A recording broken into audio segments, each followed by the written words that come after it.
June 26, 2026. It's pension day. There's also creditor pay day.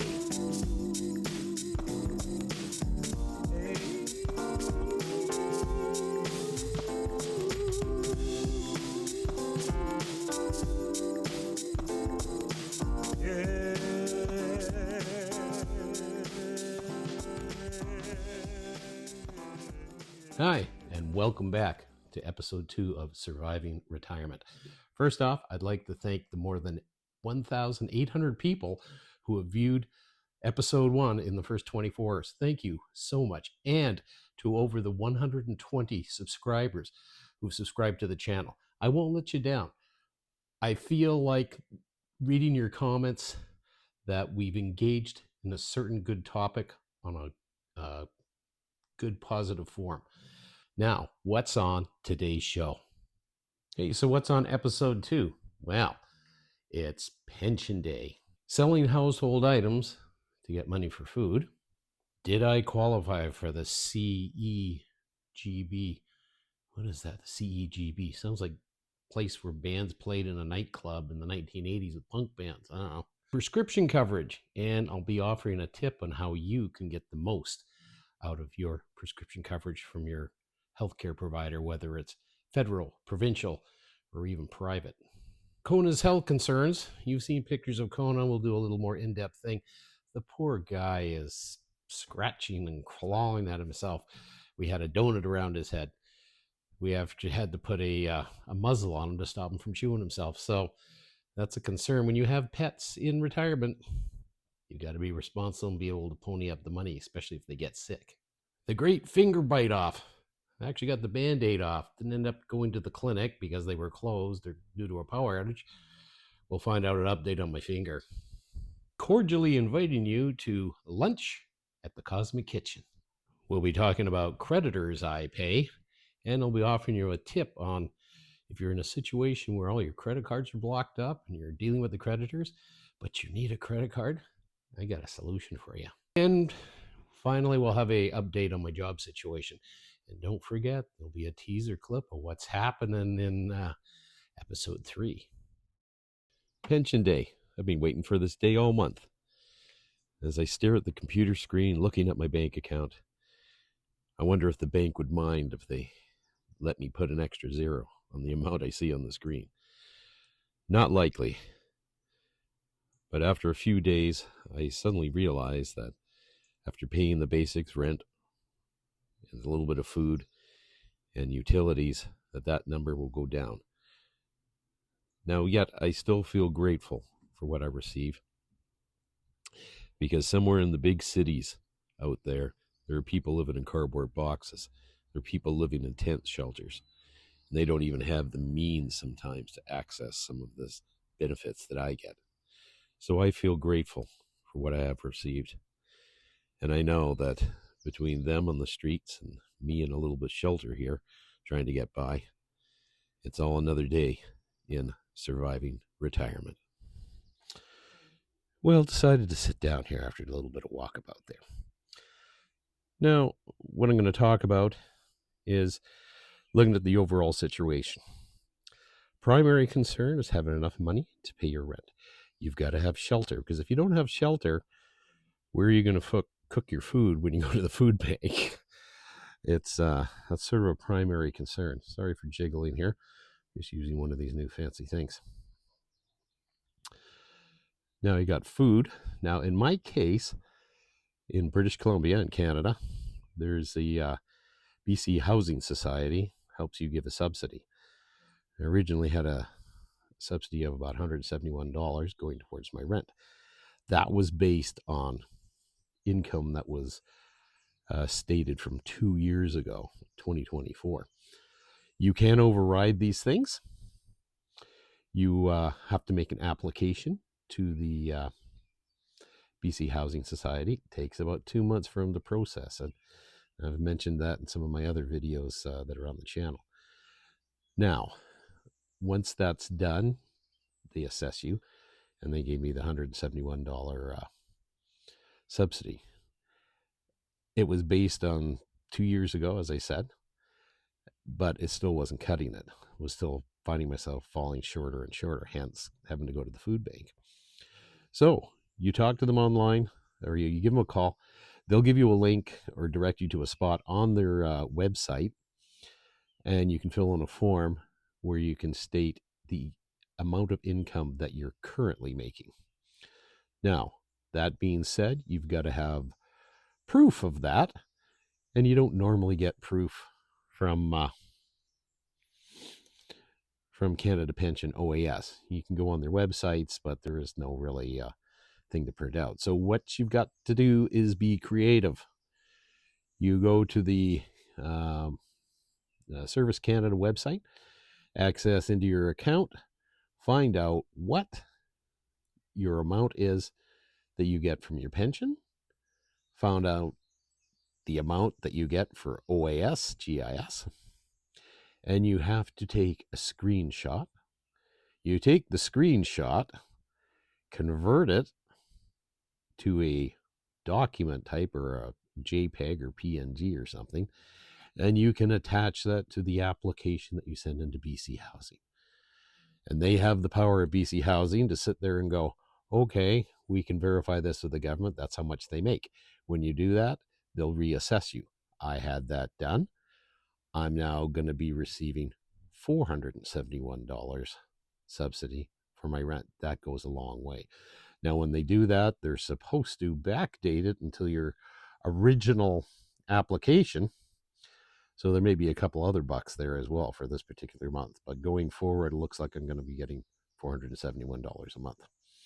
Now, if you end up getting a job or something like that, you have to let them know immediately, and they will change and cut back the amount of money that you're giving. So it's a double-edged sword, you know. If you want to make more money, go out and get a job, you're going to lose your benefits. So you've got to look at each of your own situation and balance out how you're going to do this.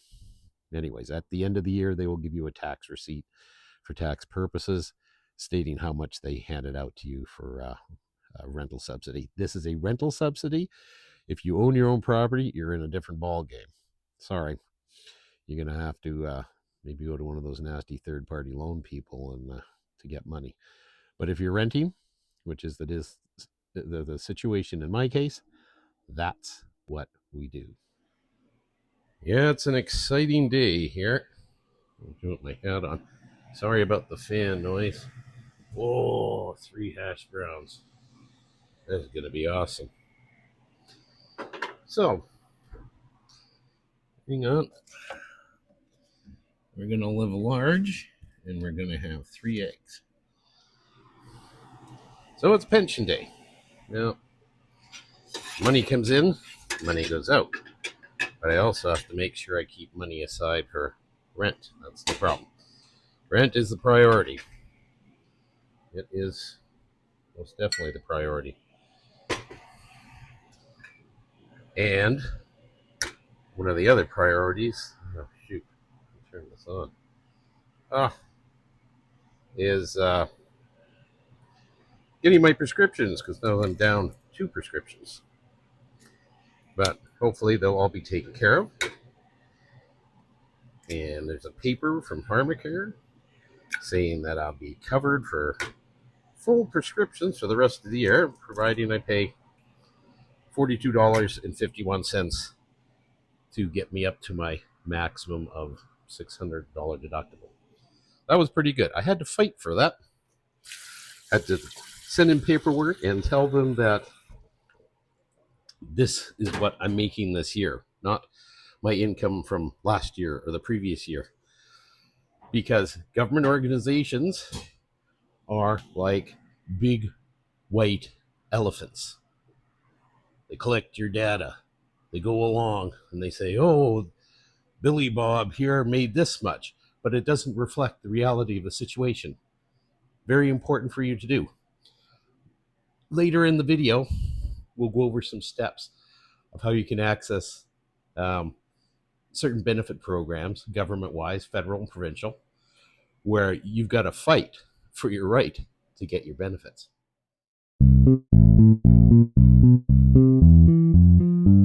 Fortunately, I've got a couple of speakers, near field recording studio speakers that I put up for sale.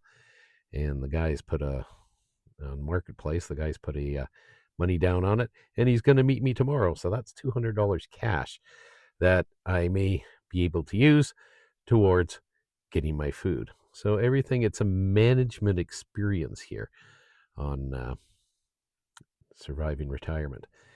Don't spend all your money quick. But there's a couple of creditors that are smiling today because they got some bucks. So I'm happy for you guys. More to come when I can. Fit here. Now, if you look over my shoulder, you're going to see my lovely bookcase. That's going to be the target of one of the next things I do, which is, what else can I sell? Now, I'm a book nut. I'm also a writer. I write fiction, poetry, and there's other channels and links to that. You can look up in the description of my stuff on YouTube. But I'm a writer. Now, anything to do with writing or specific fiction books are going to stay, but I do have used to have a sweet tooth for collector books. And I've got a whole set of Folio Society books that might, at current prices, give me about maybe $100. Could use that towards food this month because it looks like satisfying the creditors is sucking up a lot of the available money for food.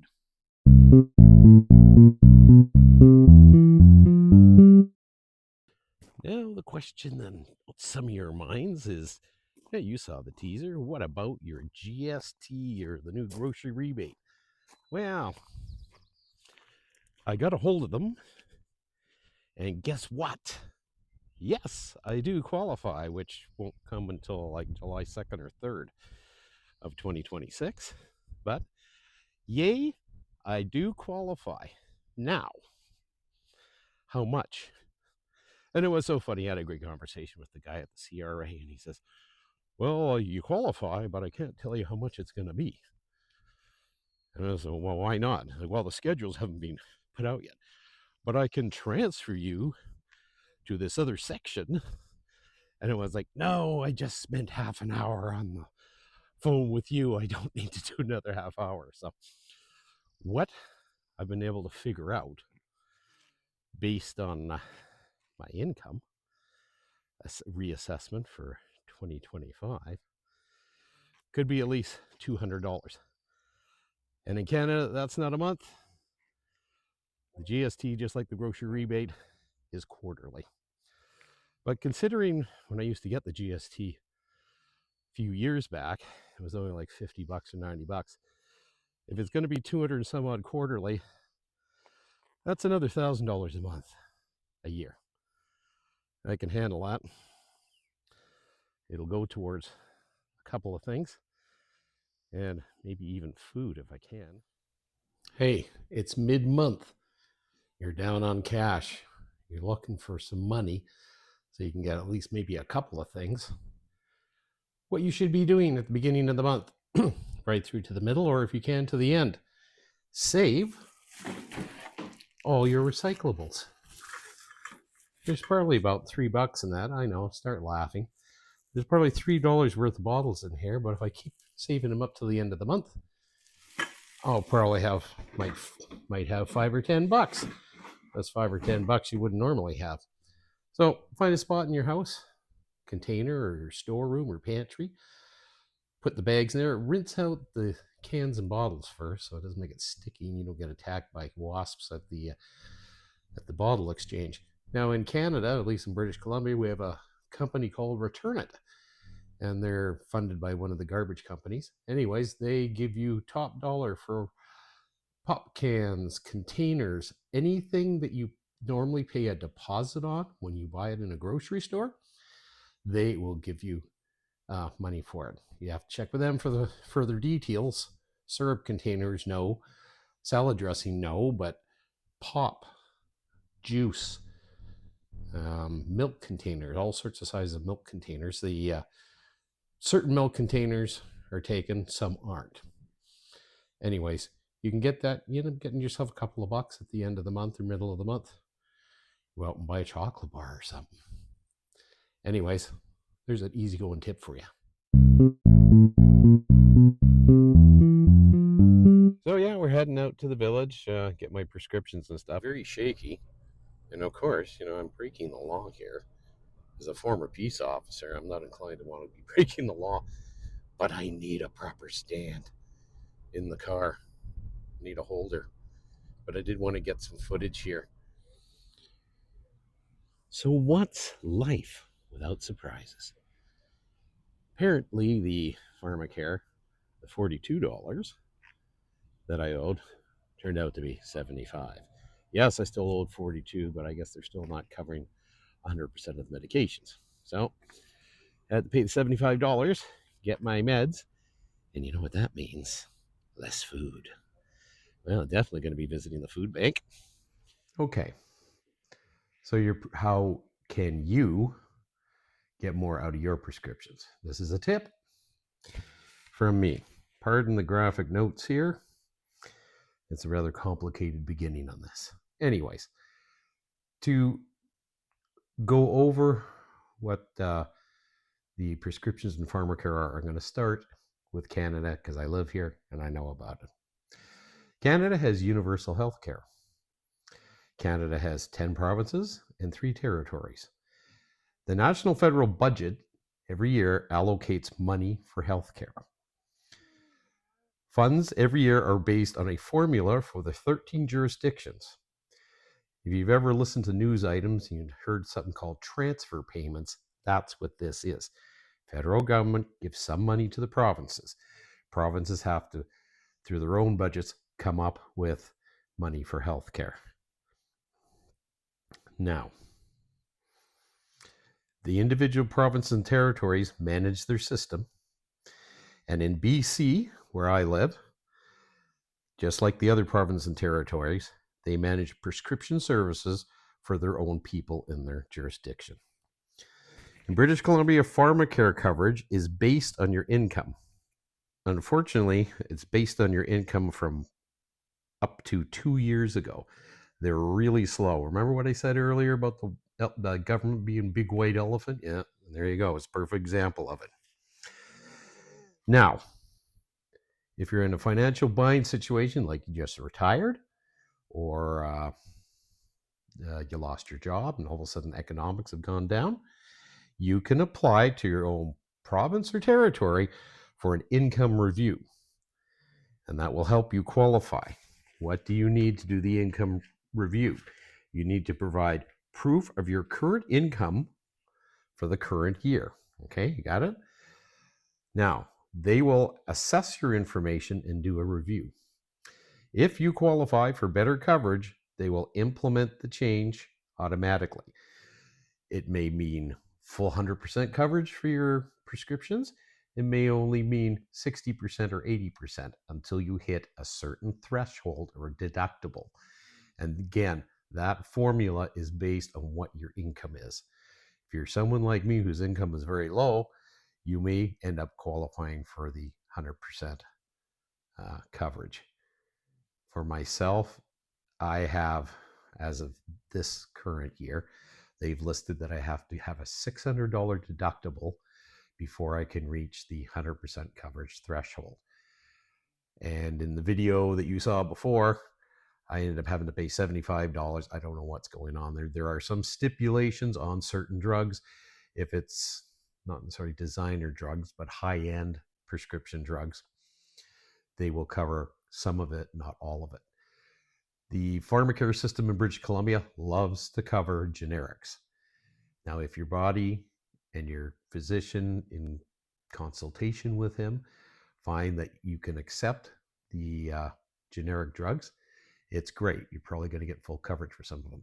If you're on some sort of medication that you really need, but it's a brand new drug on the market, you may end up having to pay for part of that prescription drug. Now, for my viewers in the United States, I don't live there, and I really don't know a whole lot about your system. I've seen ads talking about Medicare Schedule A, Part B, Part 2, Part C. Makes my head spin. I'm kind of glad I don't live down there under that system. Anyways, you've got healthcare providers that provide some sort of plan for your prescriptions. Now, just like governments and provinces in Canada that cover the coverage, there is a process for people in need and people with limited finances. I'm sure the big drug companies or their healthcare providers in the United States will, no, we don't want to do it. But there is a provision somewhere when they passed the original law in Congress and the Senate for your healthcare stuff. There's somewhere in the back pages, there's a stipulation, probably for people with lower income, that there's a process for them to appeal, have a review, and possibly get more coverage for the prescriptions. So, if you're in the United States, give it a go. What's the worst they can say? It's probably no.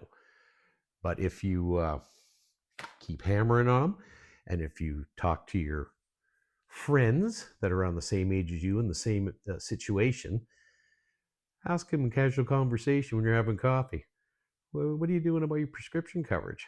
And if one of them pipes up and says, oh, I had a review done and they got me more coverage, bingo, get any of that information out of your friend you can and go and get a review done to the healthcare provider.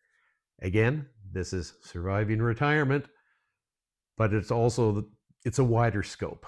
Anybody who has financial problems and they're trying to get prescription drugs, because prescription drugs these days help us live longer, even despite our ability to not have a perfect lifestyle in what we eat and stuff. But there's your tip for that. Go off now and check it out. Well, I'm so excited about getting this episode 2 done. You know what I forgot in the introduction?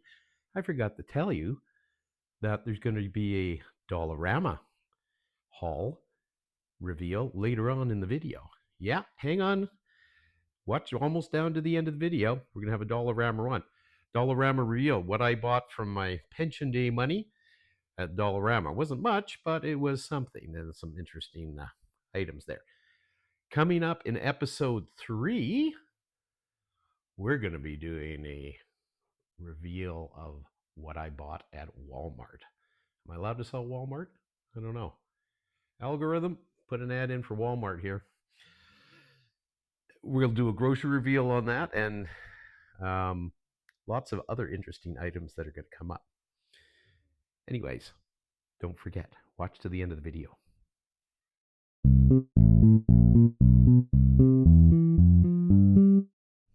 I'd like to introduce you to my best friend, Kona.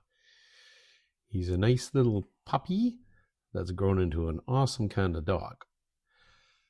Reactive, overreactive, but just the same, a lovable little character.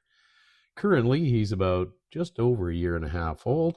We got him as a rescue dog out of Saskatchewan, and he's love of my life, sticks with me most of the day, and he loves chasing rabbits when he can. He never goes off lead because his recall is a little bit sketchy. That's probably the fault of maybe myself, my girlfriend, and our roommate. We share the dog equally with his costs and things, so that sort of keeps stuff down with his food. I'm going to show you a quick picture here of what he eats for his food. Yeah, look at that. Looks like he eats better than me. We usually add kibble to that. Why is the reason that we feed Kona food like that? It's chicken and beef and heart liver and, beef liver and fish. There's rice in there, carrots and broccoli. Why does he have that? Well, our idea for the whole thing was that if we feed the dog properly and keep him healthy, then there'd be a lot less vet bills and things along the way. It does cost extra money, and we'll have a video in the future where I'll have either my girlfriend or the roommate mixing up Kona's food. That'll be interesting. But today, though, we'll introduce you to him. Whoa! Yeah, you're just full of energy. This is Kona. Kona Babona. Yes. Whoa! Don't eat the microphone. No. I know you want to eat the microphone. Now, you see, does this look like a vicious dog? No, leave the microphone alone. Come here. Want to ear rub? Oh, you can't. Nobody can see you on camera. That would go this way. Yeah. Yeah. Somebody's got a donut on because he's been chewing himself and he's got a terrible rash. But we'll be doing an update because he's going to the vet on Tuesday. He's a German Shepherd, husky, as you can tell by the tail, and Belgian Malinois cross. How did the Belgian Malinois get in there? I don't know. Daddy loves you. Yes, Daddy loves you. You're such a good dog. Such a good dog.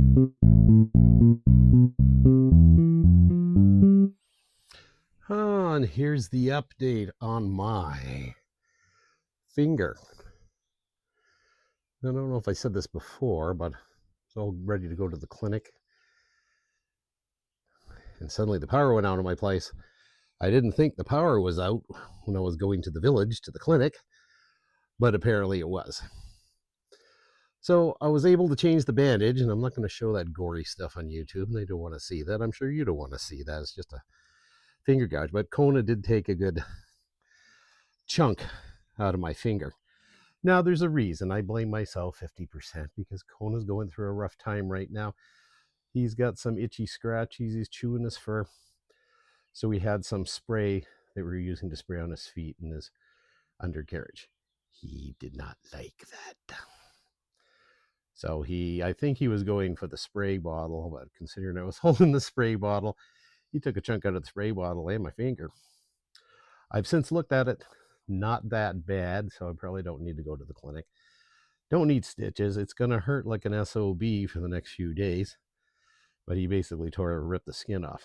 Kona is a great dog. I love him. He's my best friend, man. So we've got him now with wearing a muzzle, trying to get him settled down with that. He's compliant, but he does like to play. I now have a little mark on my arm here. He was playing with me the other morning, being very playful, but he bites at my coat. Well, he missed the coat and he got my arm, and being on blood thinners, got a nice little bruise on my arm there as well. So don't want to get rid of the dog. Kona's great. So we've got we'll have a follow-up for you. Taking him to the vet next week. Hopefully he can get an injection. But I mean, I feel for the poor dog. Now think of yourself. If you had some itchy scratchy where you're scratching yourself and it's driving you, are you going to be in a nice mood? Some big giant came up to you with a spray bottle and with a spray, what are you going to do? You're going to be like, get the hell away from me. So we'll give you an update on that, and I'll show you a little clip of Kona running around with his muzzle. He's not happy about it. But the secondary thing, we had a donut around his head to stop him from chewing, but he was still chewing with the muzzle on. It's stopping him from chewing. So it's not being cruel. He's just not happy with having it on. But it saving my fingers and toes a little bit. It's good. But I love him. We're not getting rid of Kona. He's here to stay. He's my buddy.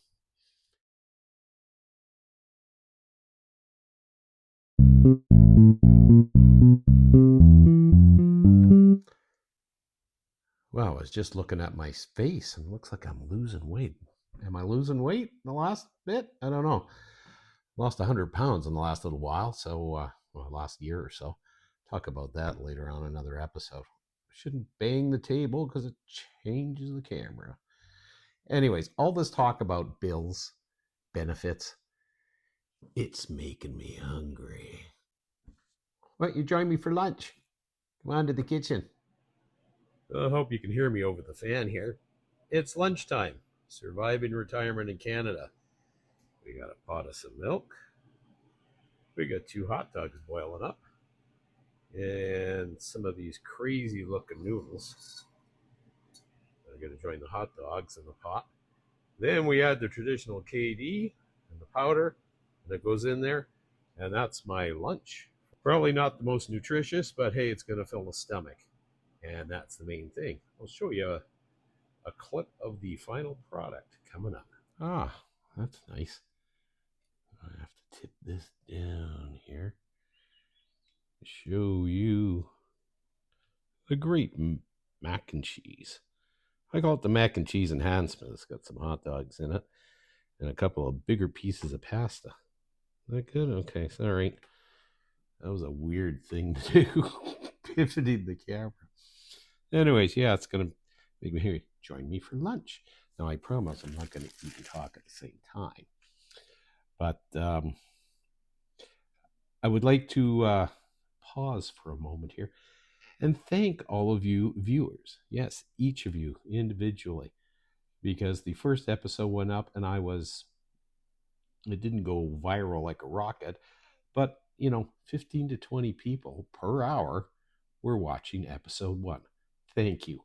And I encourage you to like, share, subscribe any of these videos and comment on them. There's a lot of people that commented on the first video, and I appreciate it. There's a couple of trolls there. They took care of them pretty quick.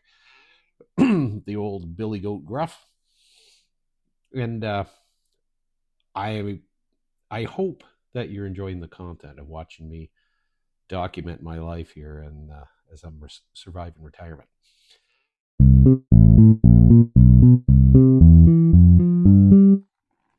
Hey, we're going mobile here because apparently, according to the algorithm, you guys like to watch people walking around and stuff.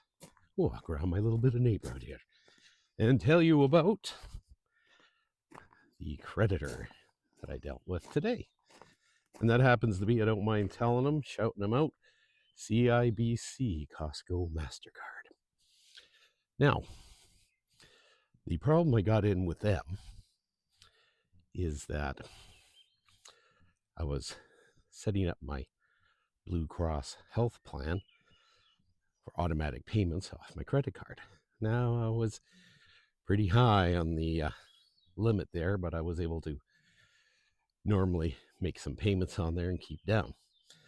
Now, when I realized with all the situation that I was in, that the healthcare provider stuff, I wasn't going to be able to afford it, I tried to cancel it. Blue Cross would not cancel it because you've tied into a 1-year contract. And I said, yeah, but,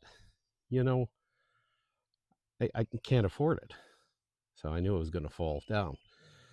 Anyways, they kept charging the amount on there, ran the credit card up. And that's how I got into the problem with the CIBC. So, $650 some odd over the limit on my card. And I'm getting nasty calls and stuff. Not nasty calls, but very stern calls from the credit card company. So, today was pension day. Got some money. I was able to squirrel away $150 to send to them on the outstanding $650 balance. So I'm in contact with one of their agents.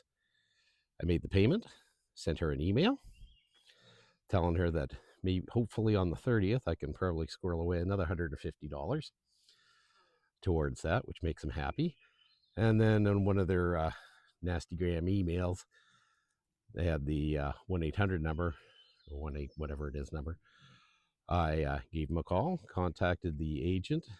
The woman that I'm dealing with wasn't available, but I gave the agent the information, and she said, thank you very much. Very pleasant conversation.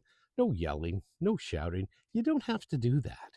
You really don't. I mean, face it.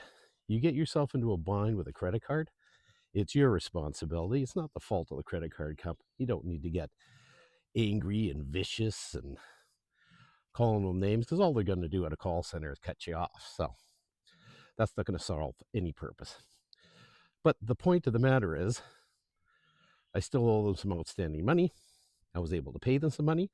So now they're looking at me like, this guy's doing his bit. He's doing his part to try and resolve this. And that's the advantage in 2026 of talking to people at a call center that are people. 5 years from now, when AI has taken over all the stuff, all computers know are ones and zeros. You're in good standing, you're not in good standing. You owe us money, you pay us money. They have no concept of the human condition and what people are going through. So that's one thing to watch out for in the next 5 years. Anyways, they're got them squared away. And I'll have to go, there's Kona's woken up. He doesn't like me standing around here talking about stuff. So I got them squared away. Blue Cross. Sorry, guys. It's July. It's my anniversary date. I sent you the letter. I canceled it out. Still owe you guys $500, but you'll get the money when I can get the money. Now, for all intents and purposes on the algorithm, hey, guys, why don't you put an ad in here for CIBC? Or you can put an ad in over here for Pacific Blue Cross. That helped me out. You guys make some money. Maybe. We'll see. So here's your tip in this episode. You've got problems surviving retirement. You've got debt. You've got creditors. Your credit cards, let's say you've got 2, that's being generous, are all clogged up. You owe money. You're struggling to pay money. So what is your solution? What can you do? The following is not a product, well, I guess it is an endorsement, but I'm not making any money off of this. This is your solution. Right there. It's a MasterCard, titanium MasterCard loadable credit card. You can use this online. You can use it for purchases anywhere you go. You can get one in Canada from Money Mart. Oh, I've got a big truck coming down the road. Isn't that nice? Thank you. That is construction noise in a Steve Marsh video. Okay. You go to Money Mart in Canada and you can get it. Costs you nothing. They are a loadable credit card at the Money Mart. You can put money on it, $50, $100. You can use it just like a credit card online, in stores. Now, you have 2 options. Once you load the money on there, they can charge you a fee for every transaction, or you can do what I did, pay $12.99 a month, and that covers you for multiple transactions during the month. Seems to make more sense because I think the transaction fee is $6 per transaction. So you do 2 transactions, you might as well be paying the $12.99. Now, there is a process there when you sign up for it. They may try and talk you into a payday loan. I would advise against that. Nothing against you guys, Money Mart, but having gone down that road many years ago, it's sort of a trap that you can't get out of. So you get your loadable credit card. That helps you do stuff. Helps me out a little bit. As I was trying to do my job searching, I finally got my security guard license reinstalled. So I can take a security guard job now, providing there's one close to me where I live out in the woods, which doesn't seem to be the fact.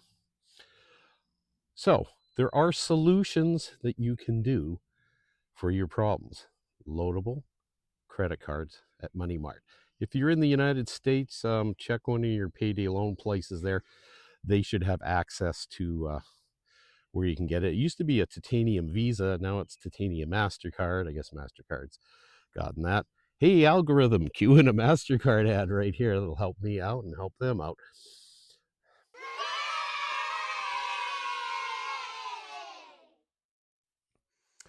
My apologies for the sound quality. I'm using a couple of different microphones here, depending where I am. I'm home. And here I am. Hey, how's it going? Not that we're going to do a big food reveal. I'm just going to show you things that I got. Number 1 up on the list is the dollar store. Now, why did I buy these goofy things? An idea in my head. And I will show you because I'm growing something out in the yard and I don't want the deer to get hold of it. These were $1.75 each for probably an extravagant expense, but I'm trying to protect some of the food that I am growing on my own. And that'll be coming up more in the patio farmer episode, but not today. But this was a good find at the dollar store. You always find good things there. So Pardon me for a moment. I'm just going to step out of the way. Oh. And see what we got. I mean, overall, I overspent at the dollar store, but some of it was personal luxury items, I guess I would say. Yeah, do I really need these? Probably not, but you know, there's times when you're just hungry, you want to get stuff. Dollar store has usually good discounted bread here. These are some everyday bagels and some of the stuff that I bought at Walmart. I had an idea, some cheese and some sliced ham. That'll help me get through. Definitely luxury item, but I love my brisk. I really do. That's good. Brisk, you want to send me a case of free brisk? Go right ahead. This I had to get. As I said in a previous video, I needed a shower curtain. It was $3.25. It was not shower curtain, it's a shower liner. Because the shower liner I got is broken and it got all messed up because of the finger the other day. It looked pretty gory. So that was required. They're really getting chintzy on these things. Now I use these for getting away rid of some of my food scraps and stuff when I put in the garbage, because our area that we live in, we have bears and cougars and people, animals that like to come and look at the garbage bin. We've got a garbage log on it, but I figure any kind of fresh food or leftover food that creates a smell, you want to seal it up when you put it in the garbage to prevent the animals. So you used to get like 25 or 30. Now they're down to like 20 in a box. So they're handy. And for doing the chicken as well. This was a couple of bucks.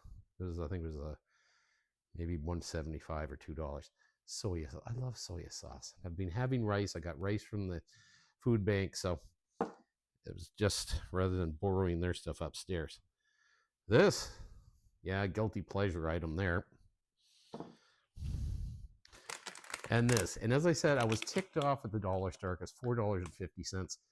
I bought another bag at Walmart, same sort of thing, nacho chips, and they were $3.25. So, you know, you got to shop around. Sometimes you got to make hard choices. Yeah, another guilty pleasure, 3 bags of microwave popcorn. Not a fan of Act 2. I prefer Orville Redenbacher's, but sometimes I'm working on the videos at night. I just want to munch on something, okay? Yeah, I know. Maple. I'm Canadian, okay? Maple. These luxury items are meant to last for at least most of the month, and I hope that they will.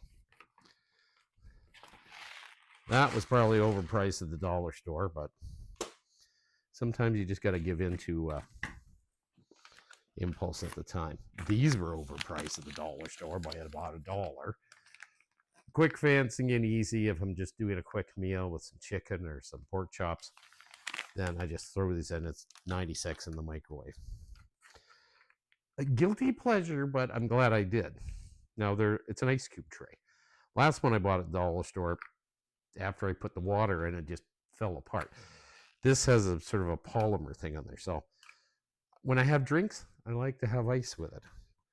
Don't have the luxury right now of going to one of the stores and buying a bag of ice, even though the ice is only like $2. But this was my golden find. Strawberry jam. And look at the size of that. Look at that, 500 mils. So I got 2. They were $2.75 each. You buy jam at any other regular store, even Walmart, you're looking at 5, 6, 7. A big jar of jam, that's like $10. So this was a good find. It helps my sweet tooth.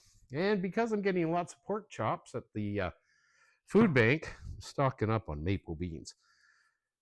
Probably not the top quality, but hey, it's good. And I got a can of soup, but the dollars are overpriced. Could have got it cheaper at Walmart. So, and just in case I couldn't find any decent toilet paper, this is even overpriced in my opinion. $4.75 for like 6 little rolls. But hey, man, you do what you got to do. In the dollar store was, where did it come to? That was probably wrong before. With tax and everything, $62.83. So, yeah, not much size-wise. hard to balance it off between that and what you get at the food bank. The food bank's got a little more valuable stuff on it. So, okay, that's the Dollarama food haul reveal. Now, as for the job update, good news, well, reasonably good news, I suppose, is that I've reacquired my BC security guard license, which allows me to work in a job as a security officer, providing the update my first aid training. Now, the only situational problem with that is I live way out almost into the woods. And all the security jobs are in the bigger towns, about an hour away. So when you factor in the fact that you got to pay gas going back and forth, when you look at the amount you make and the amount that you will likely lose from some of your benefits in the job, you're actually no better off than you were before. So how do we solve this problem? That's an interesting question. Looking around for companies and organizations in the local area where I live to see if I can do security guarding. Usually entails getting hired by a security company, but if I put myself out there, perhaps on Indeed, that's a good spot. Someone will pick me up and I can get a job. But I think overall, even people who are not in retirement and have a normal job, how long or whenever, do you ever factor in the cost of going to your job? Do you have to take the C train like they do in Alberta or Calgary? Do you have to take the transit in Toronto, Montreal? All that stuff adds up. When you get a job, there's a cost to getting the job, and a lot of us forget it. We see a job posting, it's X number of dollars. Well, this is great. I'm going to apply for this job. You get the job. And then a couple of months down the road after working in the job, you realize you're not making the amount of money that you thought you were going to, because the ancillary costs of getting to and from work and then packing a lunch and the cost of making lunches and stuff, that all adds up. So in the end, when you crunch the numbers, it's like, are you any better off? Now, if you're one of those lucky people that can work from home, well, then you've got an advantage there. Next time on Surviving Retirement. Oh, got to get their sign on there. I think this looked like I'm